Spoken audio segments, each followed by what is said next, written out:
Good morning, dear students. Today we will start with a new chapter. So open your reading circle textbooks and turn to page 138.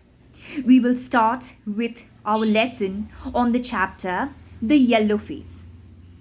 Before I start with the explanation of the chapter, I want to give you a brief introduction to the author of the story, who is Author Conan Doyle. So Sir Arthur Conan Doyle was born in the year 1859. So he was born in the year 1859 and he died in the year 1930. And he died in the year 1930. He is a Scottish writer best known for his creation of the detective Sherlock Holmes. So you need to remember that he is a Scottish writer. And he is best known for the creation of the detective Sherlock Holmes.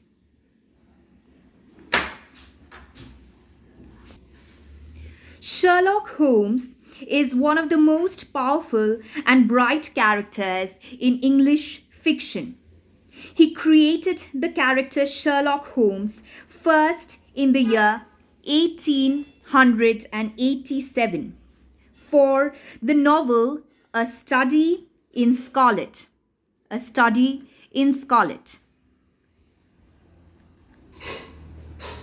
He wrote 4 novels and 56 short stories in total.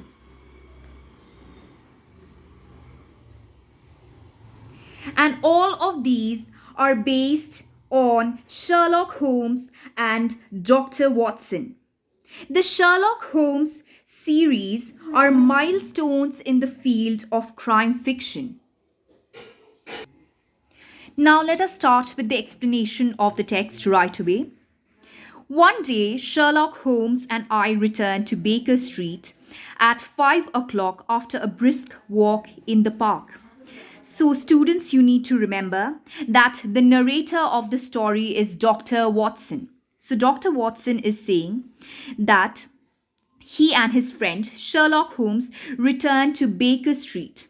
Students, you need to remember that Baker Street is where Sherlock Holmes and Dr. Watson lived. So they returned at 5 o'clock after a quick walk in the park. "Beg pardon, sir," said our page boy as he opened the door. A page boy is a young male attendant. You may write down the word meanings in your textbooks. "Beg pardon, sir," said our page boy as he opened the door. "There's been a gentleman here asking for you." So a gentleman has been waiting for Sherlock Holmes and Dr. Watson. "Didn't you ask him in?" So did you not ask him to come in? "Yes, sir. He waited half an hour. He was very restless gentleman. At last he cries, 'Is that man never going to come? I will wait in the open air. I'll be back before long.' And with that he went. So the page boy is saying that this man was very restless. He was unable to relax. He had waited for Watson and Sherlock Holmes for half an hour, but at last he had said that, 'Is that man never going to come? I will wait outside. I'll wait out of doors. And I'll be back soon.' 'It's annoying, Watson,' said Holmes, as we walked into our room. 'I was badly in need of a case. And this looks from the man's impatience as if it were of importance.'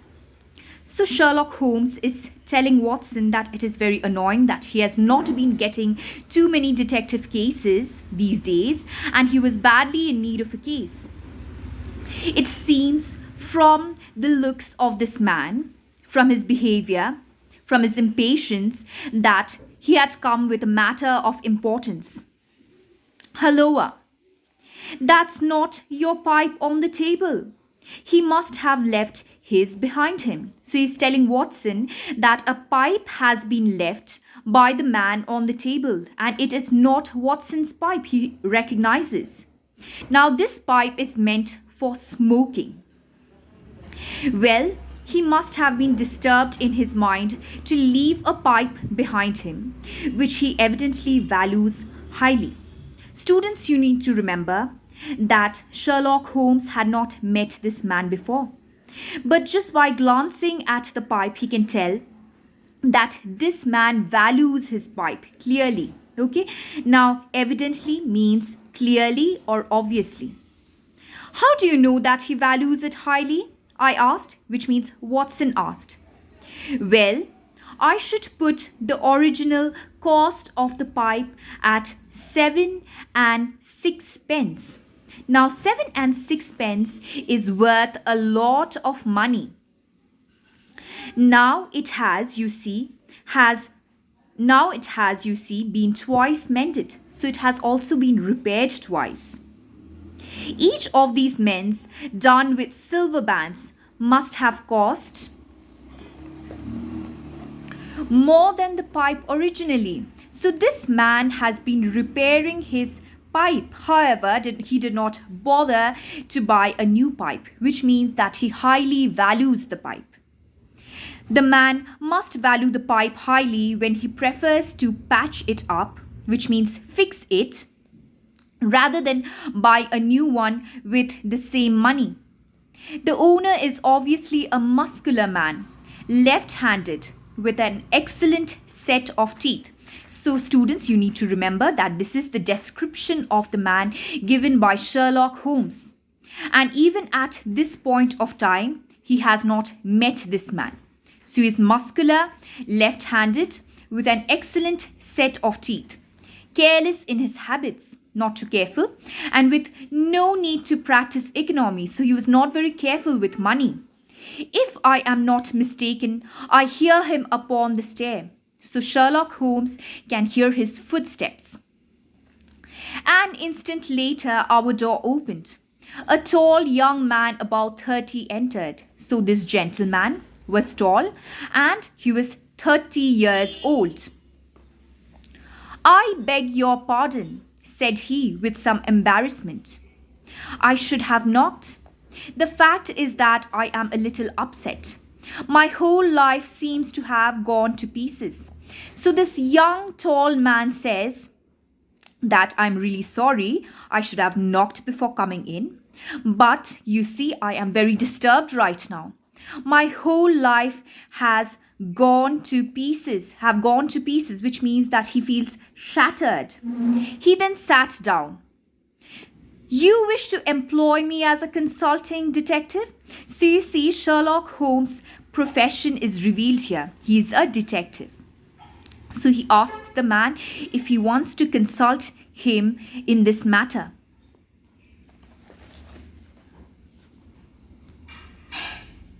The man says, I want your opinion as a judicious man. Who is judicious? A man who is judicious is sensible and wise. Let me repeat, students. The man says, I want your opinion as a judicious man. So he is referring to Sherlock Holmes as a judicious man. A judicious man is sensible and wise. Write down the meaning of judicious. It means sensible and wise. I want to know what I ought to do next. It seems dreadful to discuss the conduct of one's wife with two men whom I have never seen before. So he has come to Sherlock Holmes and Dr. Watson to consult them about his wife.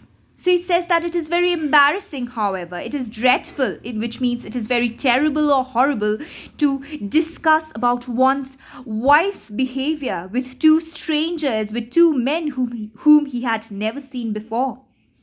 But I have got to the end of my titha. Now, what does this phrase mean? End of my titha. It means he is no longer being able to deal with his problem. You may write down. It means no longer being able to deal with problems. My dear Mr. Grant Munro, began Holmes. You underline Mr. Grant Munro. It is the name of this gentleman. The man says, "What?" He cried. "You know my name?"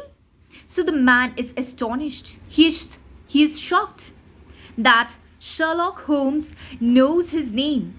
You see, up to this point, this man has not even mentioned his name to anyone. "If you wish to preserve your incognito," said Holmes, smiling. What is the meaning of incognito? It means having one's true identity concealed. So Sherlock Holmes is saying that, do you wish to conceal your identity, your name?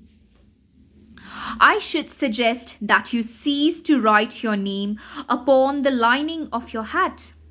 So from where did Sherlock Holmes find out this gentleman's name? Because it is written on the lining of his hat. Okay, so he's telling the man that if you do not wish anyone to know of your true identity, you should stop, cease means to stop, writing your name upon the lining of your hat. My friend and I have had the good fortune to bring peace to many troubled souls. Who are troubled souls? Troubled souls are people who are distressed or troubled over something. So he's saying that he has solved quite a number of cases. Might I beg you to furnish me with the facts of your case? To provide me with the facts of your case. What is troubling you? Mr. Grant Munro, please tell me in details. So, this is what he says.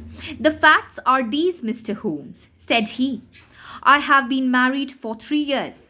So he's been married for 3 years. During that time, my wife and I have loved each other and lived happily. So they are a happy couple. And now, since last Monday, I find that there is something in her life and in her thoughts of which I know little. So he thinks that his wife is hiding something from him.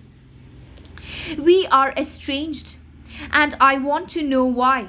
So he's saying that they are no longer affectionate towards each other as a couple. There's no more love between them.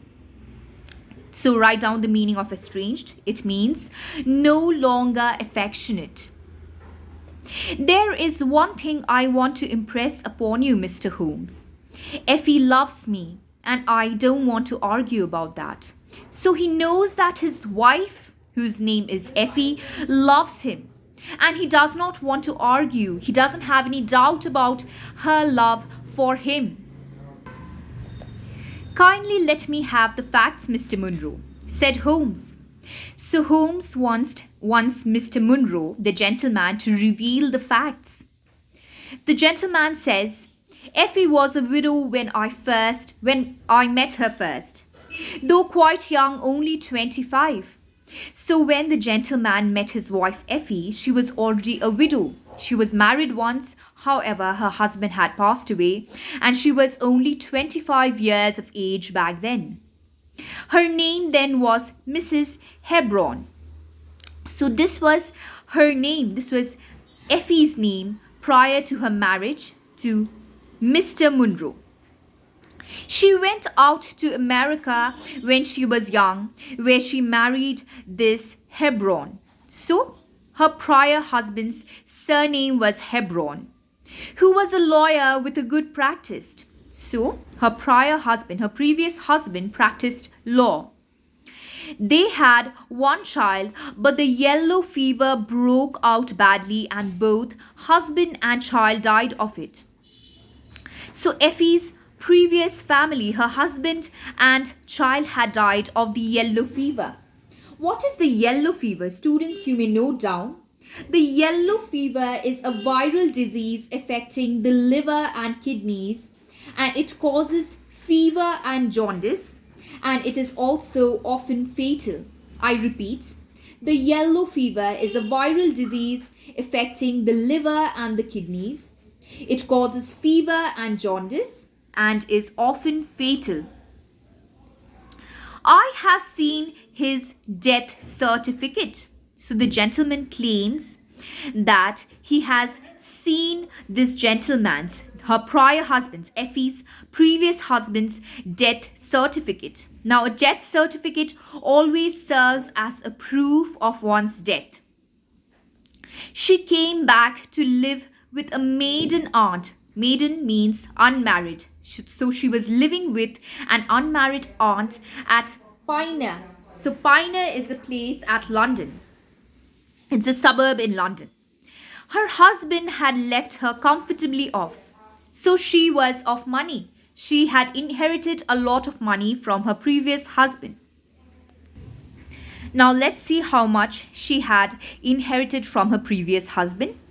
She had a capital of about £4,500. So this is the amount of money that she had inherited from her previous husband after his death. £4,500, which is a lot of money back in those days, which had been well invested by him. She had only been 6 months at Pioneer when I met her. We married a few weeks afterwards. So this is the place, Pioneer, where Mr. Munro had met his wife, Effie. Now he talks about his profession. I am a merchant, and as I am comfortably off, we took a nice villa at Norbury. Now, Norbury too is a place in London. Now, he says that I am a merchant, which means that he is a businessman. And he too has a lot of money. He is very comfortable. He lives comfortably. We took a nice villa at Norbury. A villa is a large and luxurious house. You may note down, a villa is a large and luxurious house. We had an inn and 2 houses a little above us. So he's describing the place where his villa is located. He's saying that a little above his villa, there is an inn. Now, what is an inn? An inn is a house providing accommodation and food for travelers. Okay, I repeat. An inn is a house providing accommodation and food for travelers. So we had an inn and 2 houses a little above us, and a single cottage at the other side of the field. So right opposite their house, on the other side of the field, there was a cottage. Okay, so a little above their house, their villa, there was an inn and 2 more houses, and opposite to their villa, on the other side of the field, was a single cottage. My business took me into town at certain seasons, but in summer I had less to do.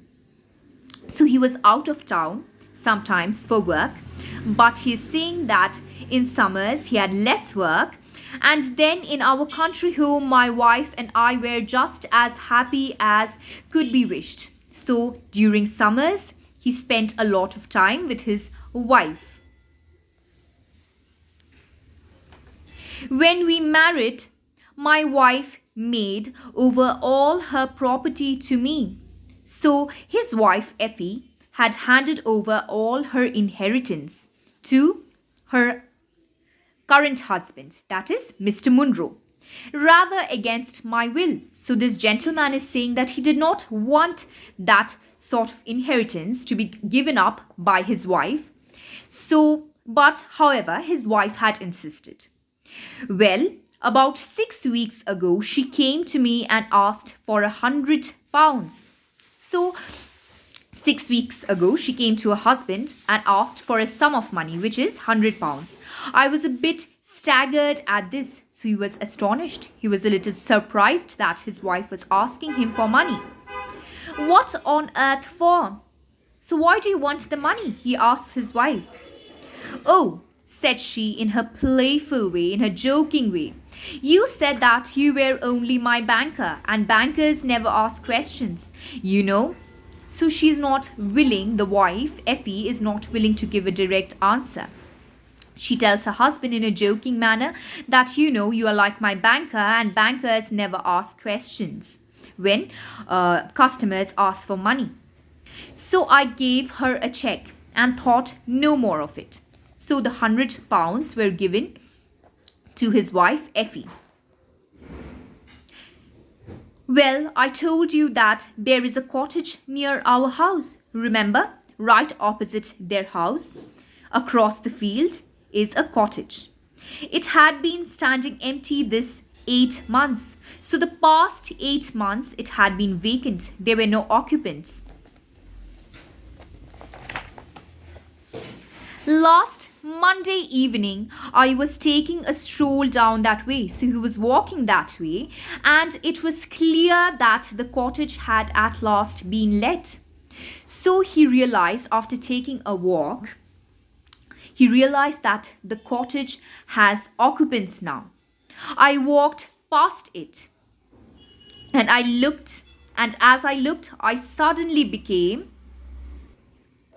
aware that a face was watching me out of one of the upper windows.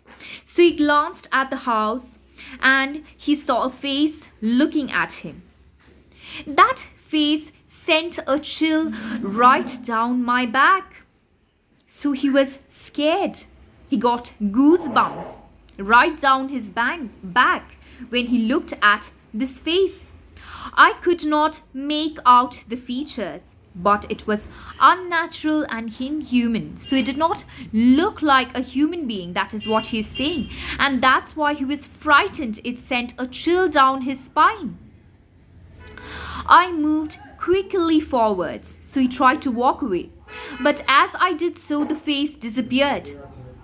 So the face disappeared all of a sudden. I stood thinking the business over. So he stood thinking of the matter about the face. I could not tell if the face was that of a man or a woman. So he could not make out the features, and that's why he could not tell if it was male or female. Now Mr. Munro, the gentleman, describes the face that he had seen at the window. But the color was of a livid, dead yellow. Livid means furiously angry. So the face was very angry and it was yellowish, pale yellowish. It almost looked dead. So disturbed was I that I determined to see the new inmates of the cottage. So he was curious. He was determined to see the occupants of the cottage. I approached and knocked at the door, which was opened by a tall woman with a harsh face. So he knocked on the cottage door and it was opened by a tall woman with a harsh face. The woman says, "What may you be wanting? What do you want?" Mr. Munro says, "I am your neighbor," said I. I see that you have only just moved in, so if I can be of any help." So he offers help because he is their neighbor, he says. "A, we'll just ask here when we want you."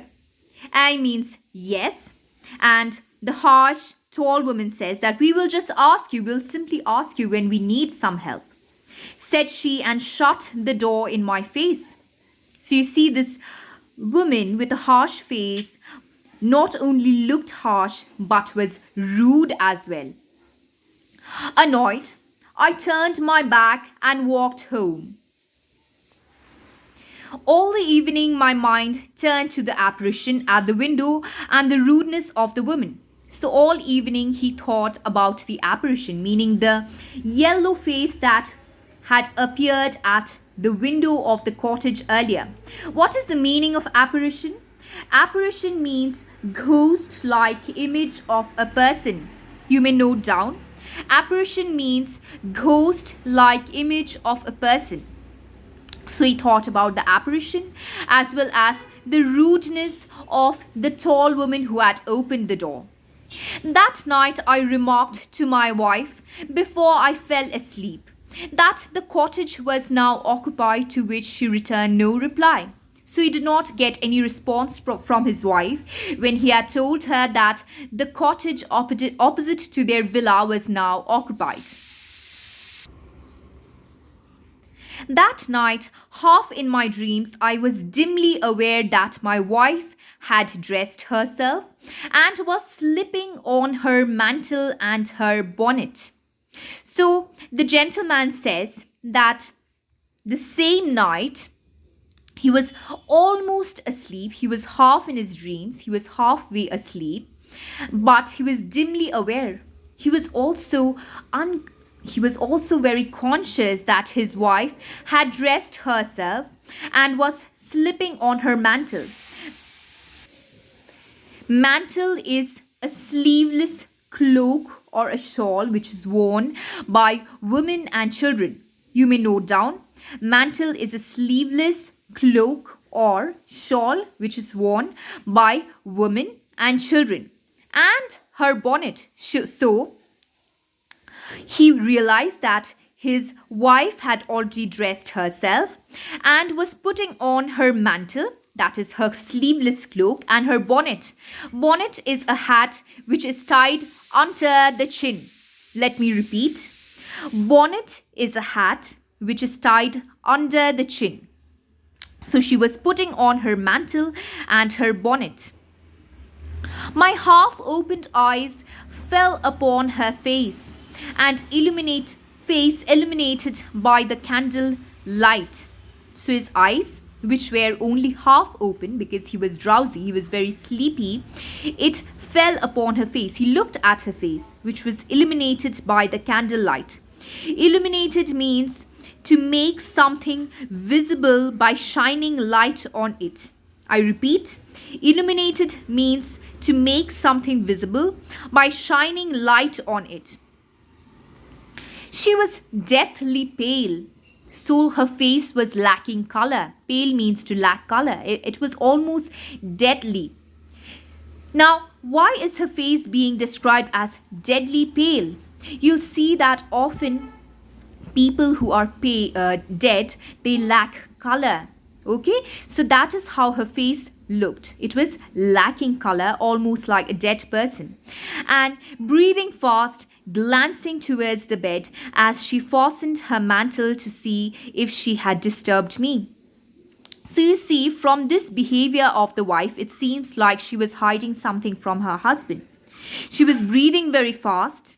She looked quickly at the bed as she put on her cloak to see if she had disturbed me, to see if Effie had woken up her husband. Then she slipped noiselessly from the room. She almost tiptoed from the room. She did not make noise while she moved out of the room. I sat up in bed for about 20 minutes. So for 20 minutes, her husband sat up on bed. He was wide awake. I was still puzzling over this when I heard the front door creak and her footsteps coming up the stairs. So the husband, Mr. Munro, was still confused over this when he heard the front door creak and her footsteps coming up the stairs. So his wife, Effie, had returned back home. Okay, students, let us stop here for today. We will continue in the next class. I hope you have understood the lesson, and in case of any doubts, you can contact me.